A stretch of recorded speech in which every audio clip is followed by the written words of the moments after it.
ఇక్కడ ధర్నా జరుగుతుందనంటే బహుశా ఈ ప్రభుత్వానికి లేబర్ కమిషనర్ ద్వారా, విజిలెన్స్ ద్వారా, స్పెషల్ బ్రాంచ్ ద్వారా ఇప్పటికే సమాచారం వెళ్ళి ఉంటుంది.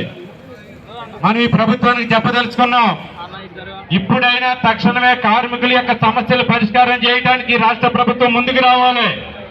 కాని పక్షంలో మిమ్మల్ని సెక్రటేరియట్ లో కూడా కూర్చొనేమో అని చెప్పేసి హెచ్చరిక చేయదలుచుకున్నాం ఈ రాష్ట్ర ప్రభుత్వానికి. మీరు ఏసీ రూముల్లో కూర్చుంటారు, మేమేమో ఎండలో కూర్చోవాలా? ఇది ఎక్కడ న్యాయం అని చెప్పేసి ప్రశ్నించదలుచుకుంటున్నాం.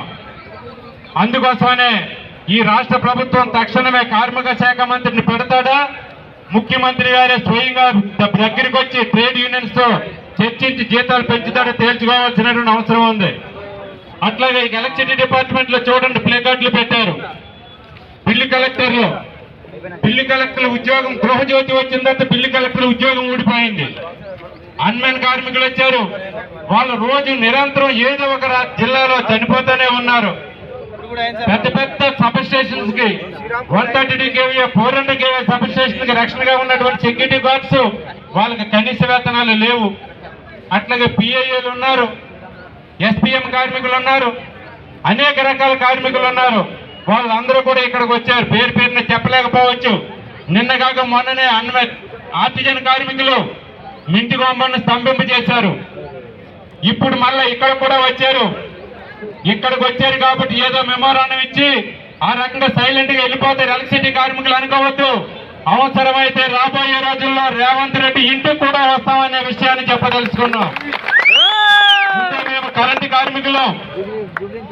కార్మికులు అంటే మామూలుగా ఉండదు.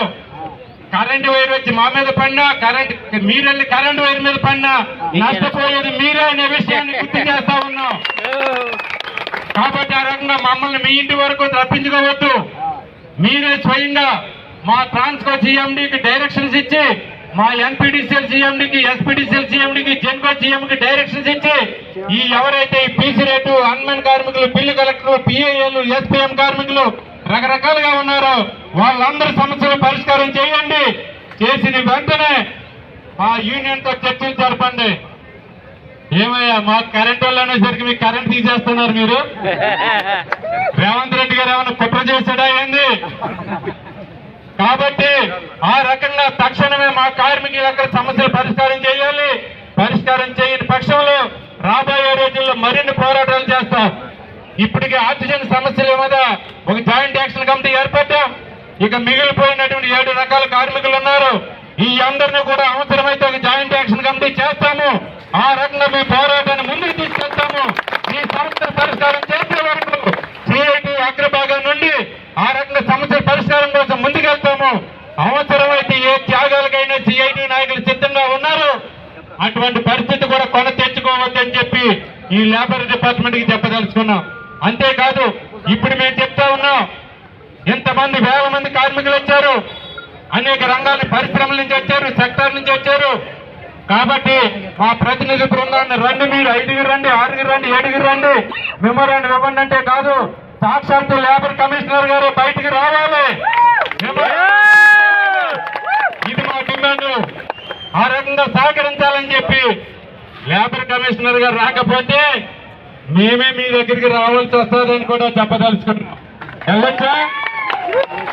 ఆ అవకాశం లేకుండా మన అధ్యక్షులు వారు భూపాల్ గారు చూస్తారు.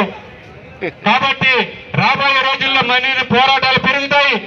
పెరిగే పోరాటాల్లో మనందరం కూడా ఐకమత్యంగా ముందుకెళ్ళాలి. ముందుకెళ్ళి మన యొక్క 26,000 డిమాండ్ ఏదైతే ఉందో అది సాధించాలి. పర్మనెంట్ సాధించాలి. మిగిలిన డిమాండ్స్ ఏదైతే ఉన్నారో అవన్నీ కూడా సాధించాలి. ఇక్కడ మన మల్లికార్జున గారు మాట్లాడినప్పుడు బోనస్ అన్నారు. మా వాళ్ళేమో సంఖ్యలో చేయి పెట్టుకుని చూస్తా ఉన్నారు బోనస్ అనేది. మా వాళ్ళకి జీతాలే రావట్లేదు, బోనస్ ఎక్కడికా? ఇదే పరిస్థితి. కాబట్టి రాబోయే రోజుల్లో మన పోరాటాన్ని మరింత విస్తృతం చేస్తాము. చేసే రకంగా కార్మికుల యొక్క సమస్యలు పరిష్కారం అయ్యే వరకు చివరి వరకు పోరాటం చేయడానికి సిఐటి సిద్ధంగా ఉంది. యునైటెడ్ ఎలక్ట్రిసిటీ ఎంప్లాయీస్ సిద్ధంగా ఉందని చెప్పేసి ఈ సందర్భంగా తెలియజేస్తూ మాట్లాడడానికి అవకాశం ఇచ్చినటువంటి అధ్యక్షులు భూపాల్ గారికి, వినడానికి అవకాశం ఇచ్చి విన్నవారు మీ అందరికీ కూడా ధన్యవాదాలు తెలియజేస్తూ ముగిస్తున్నాం. Thank you.